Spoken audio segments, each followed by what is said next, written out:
میں پوچھ لیتی ہوں صاحب، آپ نے اپنے دونوں طرف سے باتیں سنی ہیں کہ دونوں جماعتیں یہ کہہ رہی ہیں کہ آپ کو اس معاہدے کا ہی نہیں پتا جو کہ طے پا گیا ہے، جس کے تحت مظاہرین چلے گئے ہیں، جس کے تحت ان کے کارکن رہا ہو رہے ہیں، اور آج فواد چوہدری صاحب نے آن دا ریکارڈ کہا کہ کابینہ کو بھی ابھی تک نہیں معلوم، تو پھر ہم کیا سمجھے سر، کون حکومت چلا رہا ہے؟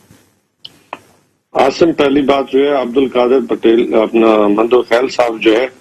وہ جذبات میں کچھ آگے چلے جاتے ہیں، بیچارہ اپنے آپ کو کہتے کہتے دوسروں کو کہنا شروع کر دیتا ہے، کیونکہ خود جو بندہ بیچارہ ہو تو دوسرے بھی بیچارے لگتے ہیں، تو اللہ تعالیٰ ان کو ہدایت دے۔ دوسری بات یہ ہے کہ بہت سارے جو معاملات ہیں وہ حساس نوعیت کے ہیں، ہم کسی صورت میں بھی قوم کو ڈیوائیڈ نہیں کرنا چاہتے اور اس ڈیبیٹ میں بھی نہیں ڈالنا چاہتے کہ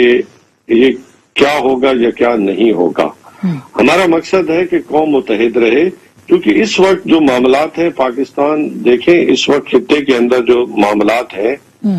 اپنا امریکہ آپ کے بھی علم میں ہے کہ امریکہ کیا چاہتا ہے اس خطے کے اندر، پھر افغانستان کے معاملات ہیں، پھر فیٹ اپ کے معاملات ہیں، فیٹ اپ کے ایشو کے اوپر آپ کے بہت سارے معاملات ہیں، اسی لیے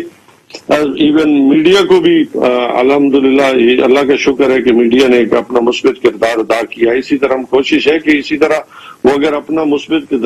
کردار ادا کرتا رہا تو یقیناً ایک جو ہمارے جو اندرونی مسائل ہیں ہم انہیں حل کرنے میں کامیاب ہو جائیں گے۔ ہمارا مقصد ہے کہ پاکستان بالکل صحیح ہے، بالکل صاحب، یہ بالکل درست بات ہے جو آپ نے کہی ہے، اس کا سب کو احساس ہے، ادراک ہے، یہ بھی احساس ہے کہ حکومت نے ایکشن لینا چاہا، سیکیورٹی کمیٹی کے اندر معاملہ آیا، سیکیورٹی کمیٹی نے یہ کہا کہ ہم ایکشن لیں گے، پھر اس کے بعد معاہدہ طے پا گیا، اور وہ معاہدہ ظاہر ہے شاہ محمود قریشی صاحب اس میں بیٹھے ہوئے تھے پریس کانفرنس کے اندر، لیکن معاہدے کا علم نہیں ہے کسی کو۔ دیکھیں، اگر اس بات پہ چلے جائیں، بہت سارے میں نے اپوزیشن کے جو مہربان ہیں ان سے میں نے ان کی باتیں بھی سنی ہیں، تو ان کا پہلی بات تو یہ ہے کہ انہیں خوش ہونا چاہیے تھا کہ الحمدللہ ایک مسئلہ جو ہے وہ سال ہو رہا ہے اور سال ہونے جا رہا ہے، لیکن مجھے نہیں سمجھ آتے کہ وہ ابھی بھی بغلیں بجانے پہ تیار ہیں، بغلیں نہیں بجانی چاہیے تھی۔ اور تیسری بات یہ ہے کہ اگر خدا نخواستہ میں سمجھتا ہوں دونوں طرف خون بہہ جاتا تو پھر آپ کو بھی پتہ ہے کہ آپ کو یاد ہوگا کئی پہلے بھی اس سے پہلے آپریشن ہوئے، پھر اس کا جب پہلے کہا جاتا رہا، ایون میڈیا پہ کہا جاتا رہا کہ جی یہ گورنمنٹ آپریشن نہیں کرتی، ریٹ آف دی گورنمنٹ نہیں ہے، اور پھر وہی آپریشن جو ہے جب ہوا تو آپ کو یاد ہوگا کہ وہ پھر کیا ہوا، پھر وہی لوگ کہنے والے کہ بے گناہ مارے گئے، کسی نے کہا گناہ گار مارے گئے، تو ہم اس چکر میں نہیں پڑے، کیونکہ آپ کے جیسا کہ آپ کو معلوم ہے کہ احمد آباد کے اگر واقعات کو پڑھیں تو مذہب ایک ایسی چیز ہے جو دو دھاری تلوار کی حیثیت رکھتی ہے، تو یہ تاریخ سے ہمیں سیکھنا چاہیے۔ ہمیں وہ تو صحیح بات ہے امجد صاحب، اس پہ تو کوئی دو رائے نہیں ہے سر، اس پہ کوئی دو رائے نہیں ہے، لیکن یہ خون ریزی بالکل اگر طاقت کا استعمال ہوتا، خون ریزی ہوتی تو معاہدہ تو سر پھر پنڈی میں ہوا نا، پنڈی نے کرایا، خون ریزی سے تو انہوں نے بچایا۔ دیکھیں معاہدہ کس نے کرایا ہمیں اس میں نہیں پڑھنا چاہیے،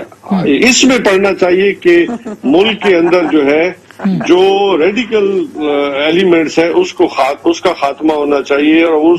اس کے نتیجے میں اگر ملک کے اندر ایک امن آتا ہے، وہ لوگ جو قومی دھارے میں آتے ہیں تو میں سمجھتا ہوں بہتر ہے، لیکن پھر فیصلہ تو قوم نے کرنا ہے، اور وہ جو میں سمجھتا ہوں معصوم لوگ ہیں جنہیں کوئی پتہ نہیں ہے جی کہ ہمیں لے جا کون رہا ہے، تو کم از کم انہیں اپنے واپس اپنے مدار میں لے کے آ جائے، وہ ہے تو پاکستانی۔ ہاں کچھ اس میں مطلب اس لیے ہر ایک چیز کو بڑی احتیاط کے ساتھ دیکھا جا رہا ہے کہ کون کتنا ذمہ دار ہے، اس کی ذمہ داری کے حساب سے بالکل صحیح ہے، جو ہے بالکل ذمہ داری کا